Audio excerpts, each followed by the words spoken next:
mudik dulu ya guys. Mudik.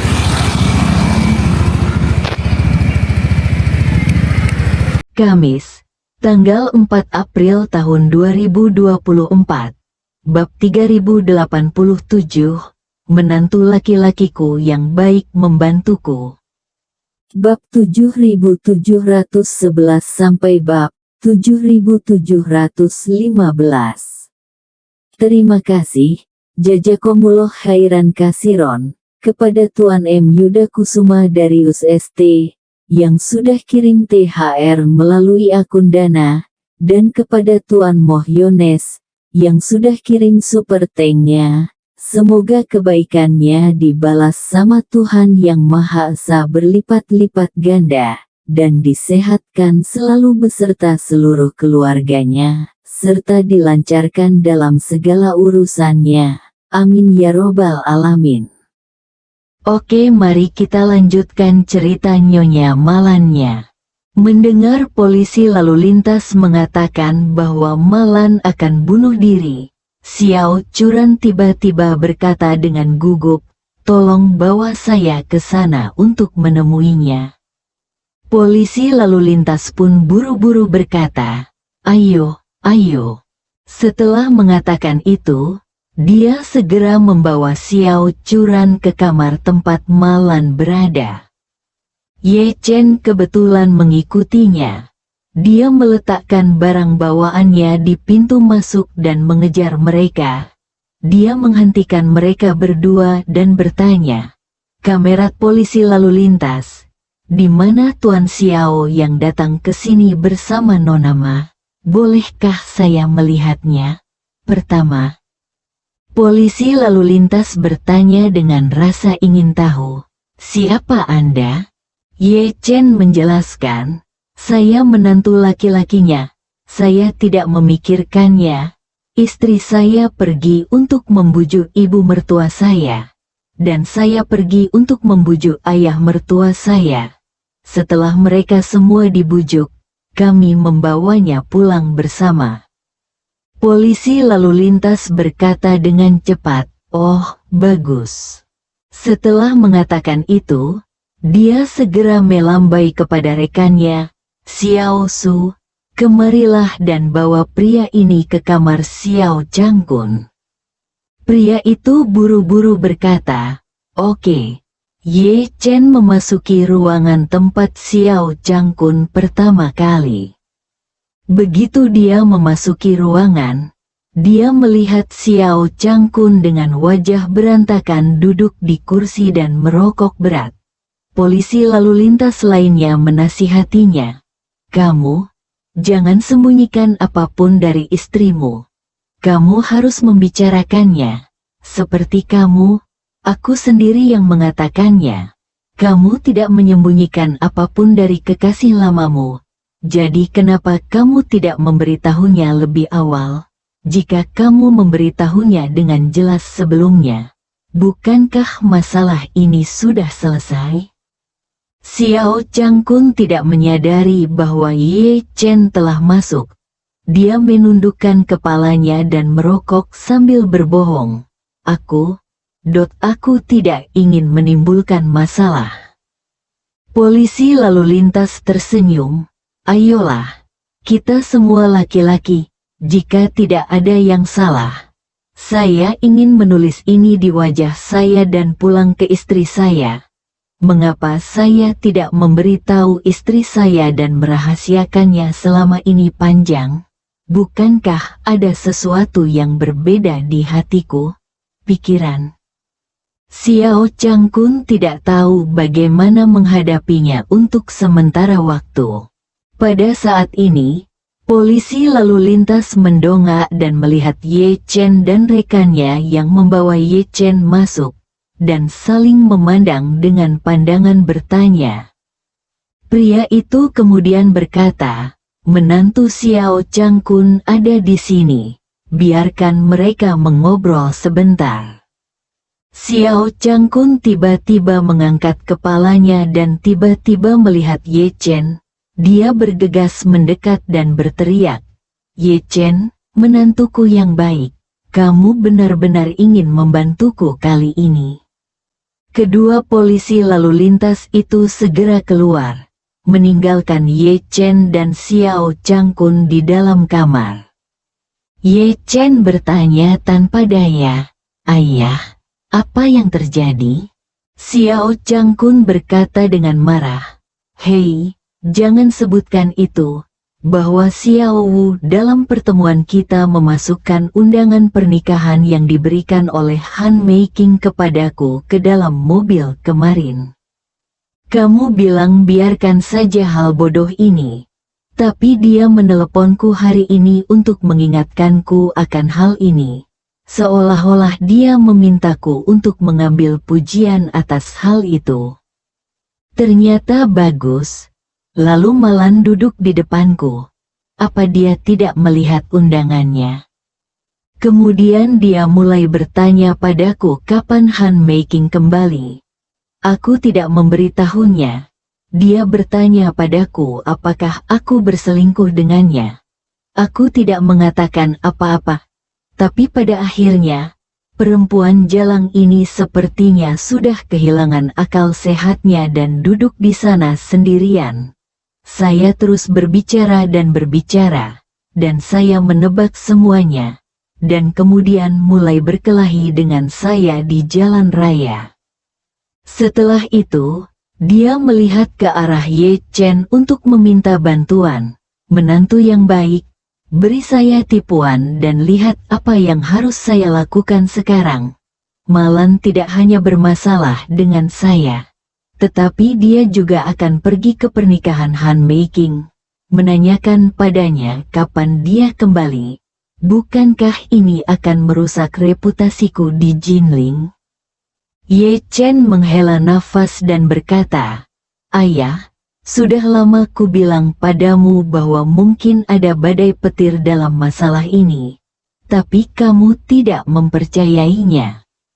Xiao Changkun menjelaskan, "Bukannya aku tidak percaya, aku hanya beruntung." Ye Chen bertanya kepadanya, "Lalu bagaimana kamu ingin menyelesaikan masalah ini sekarang?" "Saya dapat menemukan cara untuk mencegah ibu pergi ke pesta pernikahan. Bahkan jika dia pergi, saya masih dapat menemukan cara untuk mencegahnya memasuki tempat kejadian. Tapi kuncinya adalah apa yang akan kalian berdua lakukan di masa depan. Apakah kalian ingin pergi, atau ingin tetap bersama?" Mata Xiao Changkun tiba-tiba meredup. Dia menghela nafas, merentangkan tangannya dan menghela nafas. "Aku seharusnya bisa bercerai sejak lama.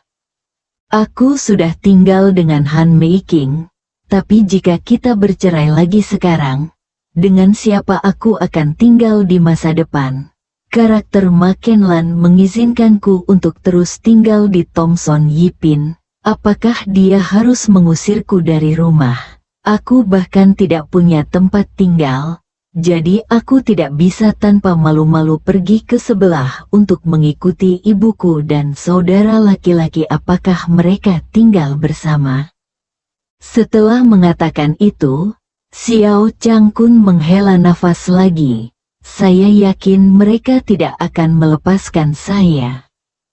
Ye Chen bertanya kepadanya, "Apakah itu berarti kamu tidak ingin pergi?" Xiao Changkun tersenyum pahit dan berkata, "Hei, bahkan pada usia ini, kita harus tetap bersama jika kita bisa. Jika kita bercerai karena masalah ini, aku tidak akan mengatakan apa-apa tentang itu, dan aku tidak akan bisa untuk menunjukkannya ke wajahku jika penyakit itu menyebar. Dan apa pendapat Curan tentangku? Bagaimana aku akan menghadapinya di masa depan?" Saat dia berbicara, Xiao Changkun menghela nafas lagi. "Orang bilang kamu bisa menunggangi keledai untuk mencari kuda, atau kamu bisa menunggangi keledai untuk mencari kuda, dan kamu hanya bisa kehilangan keledai itu setelah kamu menemukan kudanya. Kudaku punya sudah kabur sama yang lain. Jadi kalau aku mau kehilangan keledai itu lagi, bagaimana kalau aku tidak kehilangannya? Apakah sudah berakhir? Bisnis ini sudah terlalu menderita. Ye Chen mendecakkan bibirnya.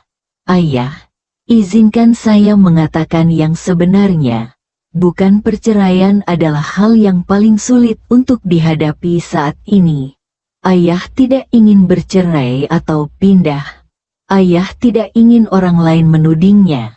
Kamu tidak ingin Curan memiliki perasaan padamu. Opini, kunci untuk menyelesaikan masalah ini adalah kamu harus membiarkan ibu benar-benar mengatasi rintangan di hatinya ini. Menurutmu apakah mudah untuk menangani karakter ibu? Retribusi. Xiao Changkun tiba-tiba merasa seperti terong yang dipukul oleh embun beku. Dia menundukkan kepalanya dan bergumam, "Itu tidak mudah. Menantuku yang baik, kenapa kamu tidak meminjamkanku uang, dan aku akan bersembunyi di tempat lain, untuk sementara?" Ye Chen bertanya lagi, "Berapa lama jangka waktunya, jika kamu melarikan diri? Apakah menurutmu ibumu akan mengampunimu? Jika kamu melarikan diri, lingkaranmu tidak akan lari. Dengan karakternya, dia pasti akan mencantumkannya di depan semua orang yang mengenalmu. Jika kamu menuduhku melakukan kejahatanmu dan menuduhmu melakukan kejahatan, maka kamu tidak akan pernah kembali lagi di masa depan." Mengatakan itu, Ye Chen menambahkan, "Tetapi tidak masalah jika Anda tidak kembali. Saya kenal beberapa orang di luar negeri yang cukup mampu. Ada seorang teman yang merupakan kaisar lokal di Timur Tengah. Bagaimana kalau Anda pergi ke tempatnya?" "Aku tidak akan pergi. Aku tidak akan pergi." Xiao Changkun menggelengkan kepalanya seperti mainan dan berkata berulang kali, "Aku hanya ingin keluar untuk menghindari pusat perhatian dan kembali setelah berita tentang masalah ini berlalu. Mustahil untuk tidak kembali lagi di masa depan. Dan biar begini, aku merasa aku tetap tidak mau keluar. Jika aku pergi, maka dia akan membiarkan dia membicarakannya." Setelah mengatakan itu, dia menatap Ye Chen dengan memohon dan bertanya, "Menantu yang baik, bagaimana kamu bisa membiarkan ibumu mengatasi masalah ini dengan tenang? Jika kamu dapat membantuku mengatasi rintangan ini, kamu akan menjadi milikku. Penyelamat. Mulai sekarang aku akan mendaki Gunung Pedang dan Lautan Api. Jika kamu hanya mengucapkan sepatah kata pun, jika aku mengedipkan mata, nama keluargaku bukan Xiao." Ye Chen menghela nafas dan berkata, "Jika Anda benar-benar ingin masalah ini berakhir dengan damai, saya punya cara. Jika Anda bekerja sama sepenuhnya dengan saya, mungkin ada peluang untuk menyelamatkannya. Tetapi saya tidak dapat menjamin bahwa cara ini akan berhasil. Jika berhasil, keluarga kami yang beranggotakan 4 orang akan keluar dari sini dan pulang dengan senyum di wajah kami. Jika tidak berhasil, mintalah restu Anda sendiri. Saya tidak punya ide bagus lainnya." Ketika Xiao Changkun mendengar ini, dia langsung bertanya, "Menantu yang baik, berapa tingkat keberhasilan metodemu?" Ye Chen berkata dengan ringan, "Setengah-setengah." Xiao Changkun berkata dengan ekspresi tertekan, "Saya mengerti, Anda juga tidak yakin." Ye Chen berkata, "Saya berkata, ini 50-50. Jika Anda berhasil lebih jauh, Anda dapat mengambil langkah mundur menjadi orang yang baik hati. Jika Anda bisa pulang dan menjalani kehidupan yang baik, Saya tidak bisa mengabaikan kematian. Ketika saatnya tiba, aku akan menyewakan apartemen untukmu di kota.